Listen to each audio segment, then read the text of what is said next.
Monsieur Dedionné, bonjour. Bonjour. Vous êtes le président du panel des experts de la société civile. Vous êtes aujourd'hui à Goma. Comment vous analysez la situation politique actuelle en République démocratique du Congo? Oui, la situation politique actuelle en République démocratique du Congo, elle est non seulement fragile, mais elle est aussi sensible, mais elle demande à ce que tous les Congolais puissent se concentrer sur l'enjeu de l'ère. L'enjeu de l'ère, c'est la question électorale pour qu'on puisse arriver à vivre l'alternance et à consolider la démocratie au 23 décembre 2018. Cependant, il y a un danger qui guette ce processus. Le danger qui guette ce processus, c'est la manipulation de la population par certains leaders, soit de l'opposition, soit de la majorité, comme nous de la société civile. Nous ne devons pas être ni pro-majorité, ni pro-opposition. Il est déplorable qu'à l'heure actuelle, on puisse assister à une certaine turbulence, à un certain mouvement, à une certaine agitation au sein de la classe politique. Surtout ceux-là qui veulent nous amener des candidats à l'élection présidentielle qui ont un profil douté. Non seulement un profil douté, mais qui sont en conflit avec la loi. Parce que, comme vous le savez bien, aucun citoyen, aucun acteur de la société civile, moins encore dans tous les États du monde, qui peut souhaiter voir un repris de la justice, qui peut souhaiter voir quelqu'un qui est impliqué dans la spoliation des biens, quelqu'un qui est impliqué dans un faussaire, quelqu'un qui a été impliqué dans des assassinats, quelqu'un qui a été impliqué dans la subornation ou la corruption des témoins à la tête d'un État. Puisqu'on ne doit pas oublier qu'on aura à faire face au premier citoyen de la République qui doit être un homme modèle, qui doit être un homme qui doit assurer, mais sur qui doit reposer les valeurs fondamentales, tout ce que nous avons comme morale, tout ce que nous avons comme éducation civique, tout ce qui peut nous faire de la fierté. Un candidat qui a un profil douté, là vous voulez parler de Moïse Katumbi? Je vais être précis et je vais être très clair. Nous, tant que société civile, nous n'avons pas personnalisé les débats. Quand on a fait la loi électorale, quand on a fait la constitution à l'époque où on l'a soumise au référendum, on ne savait pas que Moïse Katumbi sera candidat, on ne savait pas que Jean-Pierre Bemba sera candidat. Mais s'il s'avère que les tableaux que nous sommes en train de brosser rencontrent un des candidats, ce sera trop malheureux et nous demandons à la population congolaise de ne pas tomber dans ces pièges.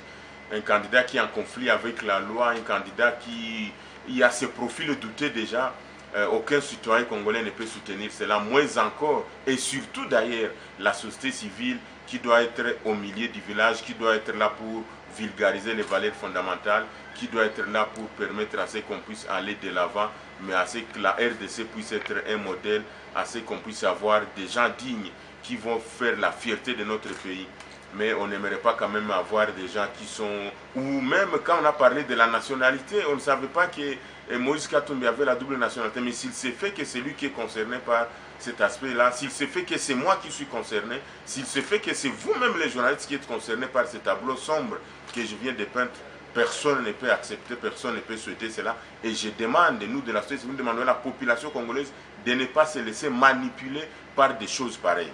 Et donc pour vous, les panels, vous soutenez les blocages, je peux le dire dans ce sens que le gouvernement congolais continue à causer à Moïse Katumbi, surtout de ne pas rentrer dans les pays en fait de déposer sa candidature. Non, non, non. Les blocages, quel est le blocage? Il faut, quand on parle, voilà, c'est ça effectivement, la manipulation. Quel est le blocage qu'on a en train de faire? Qui oublie que la personne que vous avez citée a quitté le pays avec autorisation du procureur général pour aller se faire soigner à l'extérieur? Il faut rétablir la vérité. Il faut dire la vérité au peuple congolais. Qui oublie cela? Donc, en termes de blocage, je ne vois pas. Qui oublie qu'après cela, il y a eu la question de la double nationalité? Est-ce que c'est le panel des experts? Est-ce que c'est la population? Est-ce que c'est vous les journalistes qui êtes arrivés à ça? Non, c'est une question, nous parlons des faits, nous parlons des évidences, nous parlons des choses vraies, nous parlons des choses palpables, nous parlons des faits historiques, vérifiables. La question de la double nationalité, qui l'avait fait pour lui? Ce n'est pas moi la question quand il est parti pour les procès. Ce n'est pas moi. Même quand on parle de la subornation des témoins aussi, ceux qui sont impliqués dans ces procès ou ceux qui ont été condamnés clairement dans ces domaines-là, est-ce que c'est vous qui l'avez condamné? Est-ce que c'est moi qui l'avais condamné? Est-ce que c'est la population congolaise qui l'avait condamné? Mais non, nous parlons d'un fait vrai. Il a été condamné par la justice, la Cour pénale internationale, et s'il s'avère que cela peut effreindre au niveau du processus électoral, et il faut tirer toutes les conséquences. La question de la double nationalité, il faut tirer toutes les conséquences. Et c'est à ce niveau, laisse-moi dire, où je demande à la population congolaise de pouvoir permettre à ce que l'organisation ayant en charge la gestion électorale, c'est-à-dire la CENI, de pouvoir confirmer une candidature si elle est recevable, oui ou non. Et si elle n'est pas recevable à ce niveau, il y aura la Cour constitutionnelle qui est une institution juridique du pays qu'il faut respecter, qui va se prononcer sur tel ou tel candidat pour être éligible.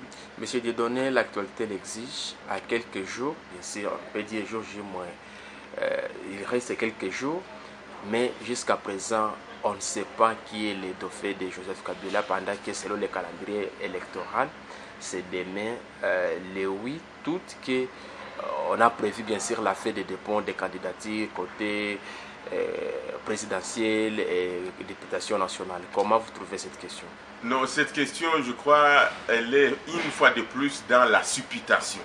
Nous sommes à quelques jours. Pourquoi ne pas attendre? Moi, je ne suis pas de la majorité présidentielle. Je ne peux pas. C'est une question qui m'intéresse moins. Si la majorité présidentielle va décider de présenter n'importe quel candidat, et que si le candidat qu'il va présenter remplit les profils qui répondent aux aspirations du peuple congolais, lors des élections, la population va se présenter. Mais à l'heure actuelle, à cette heure où nous sommes en train de parler, au jour d'aujourd'hui, avant les 8, c'est une supputation. Attendons voir qu'on arrive le 8 à minuit et que la majorité va présenter un candidat, on le saura. À ce moment-là, la population va tirer des conséquences et nous allons nous comporter comme il se faut. Vous êtes de la société civile, en cas où le président s'est représenté, comment vous demandez, vous voulez quoi que vous voulez que la population se comporte comment, malgré que, parce que la Constitution lui interdit de se représenter? Non, par rapport à cette question aussi, il faut être franc. Il y a des éléments, il y a des thèses, il y a des études scientifiques. Ce n'est pas moi qui ai mené les études une fois de plus. Nous parlons des faits. Il y a ceux qui pensent que le président Joseph Kabila peut encore se représenter au regard de ce qu'ils ont développé comme thèse. Il n'est pas à moi de dire oui ou non. Il y a ceux qui pensent qu'il ne peut plus se représenter. Là aussi, ce n'est pas à moi de dire oui ou non.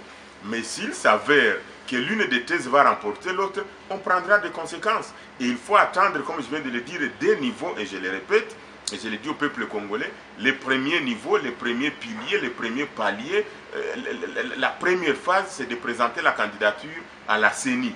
La CENI va examiner si cette candidature sera recevable, oui ou non. Si la candidature est recevable, il va rester la dernière phase, qui est la phase de la Cour constitutionnelle, qui va confirmer si cela est conforme à la Constitution et à la loi. Et à ce moment-là, on tirera toutes les conséquences. Donc, il n'y a personne, au regard de ces deux thèses, je viens de les préciser, il y a ceux qui pensent par rapport à la Constitution qu'il peut encore se représenter, il y a ceux qui pensent qu'il ne peut pas se représenter, et à ce moment-là, on verra ce que la Commission électorale nationale indépendante va dire, et ce que la Cour constitutionnelle va confirmer. Si il s'avérera vrai que c'est conforme à la Constitution, à ce moment-là, on tirera toutes les conséquences possibles.